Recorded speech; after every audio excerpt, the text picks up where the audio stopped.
ব্যস্ততম শিল্প বাণিজ্যিক শহর ঢাকা সাভার বাস স্ট্যান্ড এলাকায় রাস্তা দখল করে অবাধে ফুটপাত বাণিজ্য চলছে। বিস্তারিত দেখুন মোজাম্মেল হোসাইনের প্রতিবেদনে। সাভার বাস স্ট্যান্ড এলাকায় কখনো যানজট লক্ষ্য করা যায় না, কিন্তু ঈদ মৌসুমকে কাজে লাগিয়ে একদল অসাধু ব্যবসায়ীরা রাস্তা দখল করে ফুটপাত দোকান বসিয়ে অসহনীয় যানজট সৃষ্টি করছে। অসাধু চক্রমহল রাস্তা দখল করে সারিবদ্ধভাবে বিভিন্ন দোকানের পসরা সাজিয়ে বেচাকেনা করছে, ফলে যানজট তীব্র থেকে তীব্রতর হচ্ছে এবং মানুষের ভোগান্তি চরম আকার ধারণ করছে।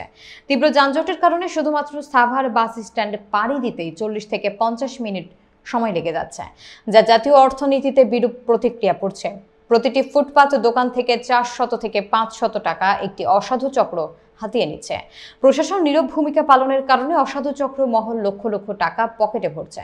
পথচারী সাধারণ মানুষের ভাষ্যমতে, রাস্তা থেকে ফুটপাত দখলমুক্ত করতে পারলে সাভার বাস স্ট্যান্ড পাড়ি দিতে 1 মিনিট সময় যথেষ্ট।